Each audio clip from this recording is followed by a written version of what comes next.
What's up, guys? This is Coach Grant with First Down Training, and today we're going to be breaking down how quarterbacks can throw in shoulder pads. Let's get started. Now, before we get in this video, fellas, if you are a quarterback and you would like to learn how you can read defenses, check out that very first link in the description below where you can get access to 500 plus videos on how quarterbacks can read coverages. It's a 3 to 5 minute clip, all those 500 videos where we break down different coverages, the weaknesses of those coverages, best plays, and how quarterbacks should be looking at a defense. So if you guys want to improve your football IQ, check out that very first link in the description below. Let's get back to this video.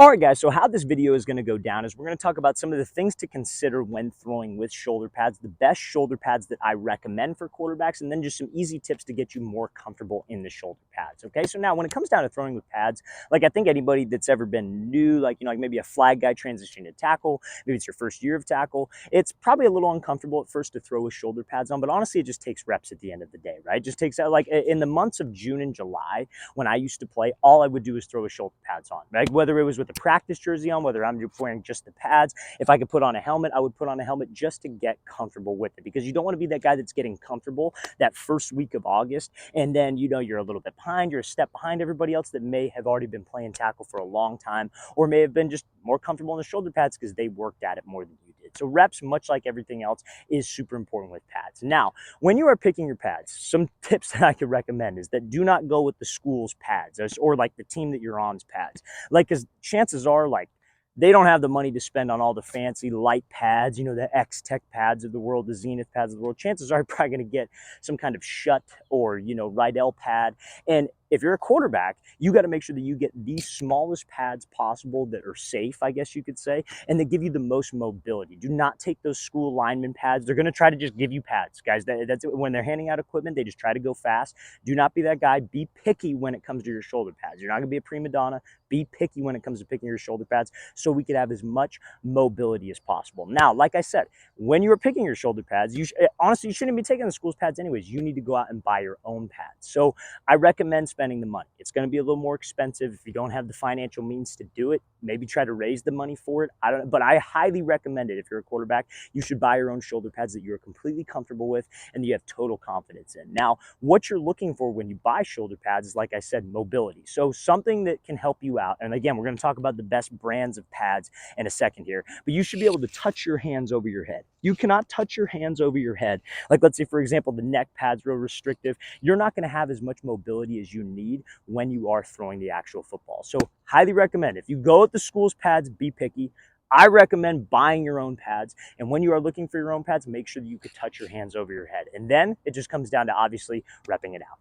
All right, guys, so now we're going to be talking about some of the best brands that I recommend for shoulder pads. So these pads that I'm wearing are probably the most comfortable pads and the lightest, probably the most mobility that I've ever felt with shoulder pads. And these are called Rawlings SRG pads. These are pads that I wore when I played in high school. These are pads that I wore when I played in college, both positions, quarterback and receiver. Guys, like, these are insanely comfortable if you can find this pair. I do not know if they make this type of pair. I honestly didn't know at the time that Rawlings made shoulder pads, but this was something that I had a guy who played like D1 college ball. He played at the University of Colorado, right? And he had these pads on. And I was like, man, what kind of pads are those? And he said they're these like kind of rare off-brand pads. They're called Rawlings, like the baseball brand, Rawlings SRG. These are some of the best pads for quarterbacks if you get their skill position pads. Like I said, don't know if they make them anymore. So some other brands that I recommend that I see with the quarterbacks that I train are the X-Tech pads. Now, X-Tech, like quarterback wide receiver pads, those are probably the most mobility type pads that I've seen. Every single quarterback that I train that has them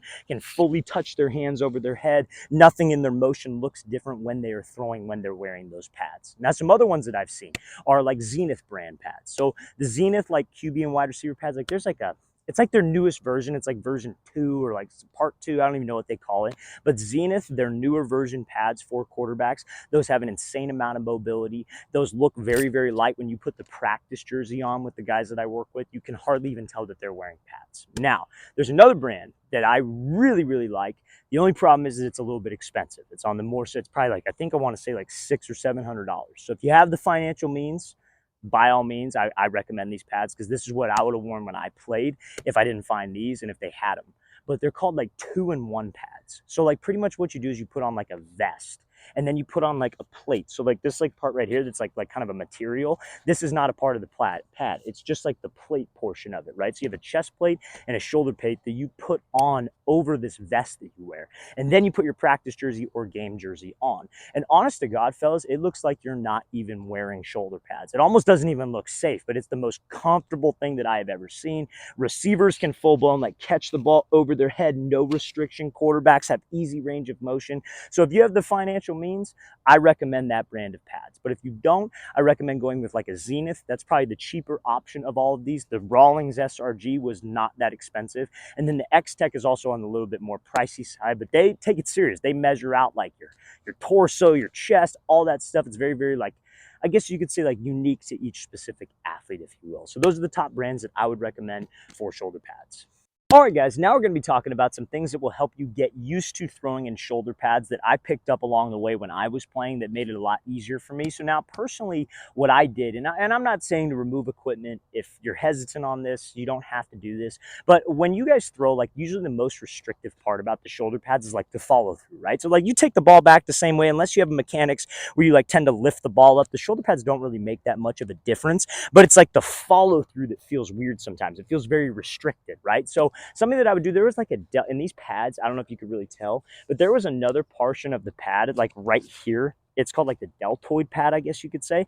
I took that out. Like usually it's Velcro. I would remove that, or if it's not Velcro, I used to cut it out because that made it way easier for me to come through and follow through and just felt way smoother. Now, I'm not saying that you have to do that. If it doesn't bother you, it doesn't bother you. That's fine. But that's something that I recommend if you feel your follow through is restricted. Now, another thing, personally, I liked wearing the pads as tight as I possibly could to my body, right? Like, especially if you guys have those tighter jerseys that go over the top, like Adidas brand or whatever brand it is.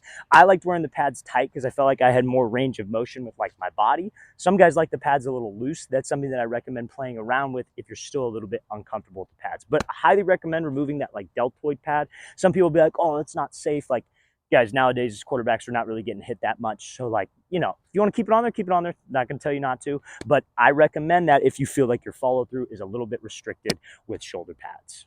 All right, guys, I really want to thank you for watching. I really appreciate it. If you have any questions at all, don't hesitate to leave those in the comment section below. We always appreciate the feedback. It's always great to hear from you guys. And again, fellas, if you are a quarterback and would like to learn how you can read defenses, check out that very first link in the description below. You can get access to 500 plus videos all on how quarterbacks can read defenses. So again, very first link in that description below. I'll see you guys next time.